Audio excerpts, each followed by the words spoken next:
បងប្អូនតាំងពីប្រជុំមកដល់ឥឡូវខ្ញុំឡើង4គីឡូ73មកដល់77ហត់ស្គាល់អានឹងមកអី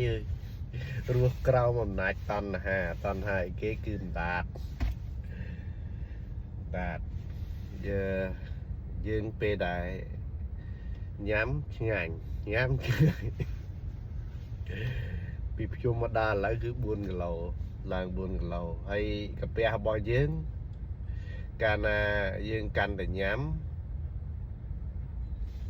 កាន់តែក្លៀនកាន់តែញ៉ាំកាន់តែក្លៀនកាពះរបស់យើងអានឹងអញ្ចឹងក្លៀននេះក្លៀននោះដល់ពេលមិនតាន់កោពោះអានឹងអញ្ចឹងធម្មជាតិទៅទទួលស្គាល់ធម្មជាតិហើយអញ្ចឹងអ្វីដែលព្រះសម្មាសម្ពុទ្ធត្រាស់ឲ្យយើងហូបនឹងគ្រាន់តែកំចាត់បង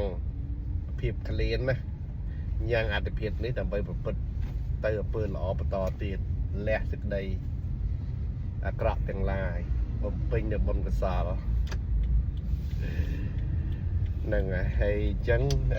ព្រឹកនេះជេកព្យាយាមចេកកាហ្វេព្យាយាមជំនឿសាចាប់ផ្ដើមព្រឹកនេះទៅដើម្បីឲ្យវាមកដល់73គីឡូវិញដើម្បីឲ្យកាពះយើងញ៉ាំមិនទួចឆ្អែតវិញតែយើងប្រវត្តិមិនវាទៅអញ្ចឹងហើយតែយើងភ្លេចខ្លួនបន្តិចតណ្ហាមកព្រោះនៅក្នុង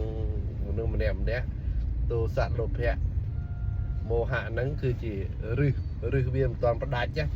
អញ្ចឹងតែមានត្រូវទឹកម្សើមវាដោះតែយើងភ្លេចសតិភ្លេចអីដោះឡើងមកវិញទៀតតែហើយភ្លេចហើយនៅតែបដោយតាមតណ្ហាទៅហើយវាដោះជុកមកស្រែរបស់យើងចប់អញ្ចឹងកុំភ្លេចសតិអញ្ចឹងបានព្រះសម្មាសម្ពុទ្ធឲ្យចម្រើនសតិញឹកគ្រប់ពេលវេលាមកចម្រើនសតិជាវាយើងគេងលក់បាច់ទេព្រោះចិត្តរបស់យើងរស់នៅមួយចិត្តរហូតឧទាហរណ៍ថាជាមានតែពេលគេងចិត្តយើងលែងធ្វើការអានឹងប្រវាំងធ្វើការវិញវាឆ្លាស់គ្នាមួយប្រវាំងចិត្តយើងអញ្ចឹងយើងរស់គ្នាមួយចិត្តនៅមួយចិត្តហើយចិត្តជាប្រធានចិត្តជាវិជាយើងធ្វើនេះធ្វើនោះធ្វើទាំងខុសធ្វើទាំងត្រូវជាធ្វើឲ្យតាមទម្លាប់ចិត្តធ្វើតាមទម្លាប់បាទហើយណាចិត្តដូចជាស្ដាច់អញ្ចឹងណាចិត្តសិទ្ធគឺសេនាធិការរបស់ស្ដាច់តែយើងចម្រើនសេនាធិការណាច្រើនញឹកញយសេនាធិការនឹងកាន់តែខ្លាំងទៅមាន power ដែលខ្សឹបប្រាប់ស្ដាច់ធ្វើចេះធ្វើចុះធ្វើចេះអញ្ចឹងហើយយើងត្រូវការសេនាធិការណាដែរល្អដែលជាកុសលនឹងឯងអញ្ចឹងចិត្តដើម្បីបានវាក៏ចម្រើនញឹក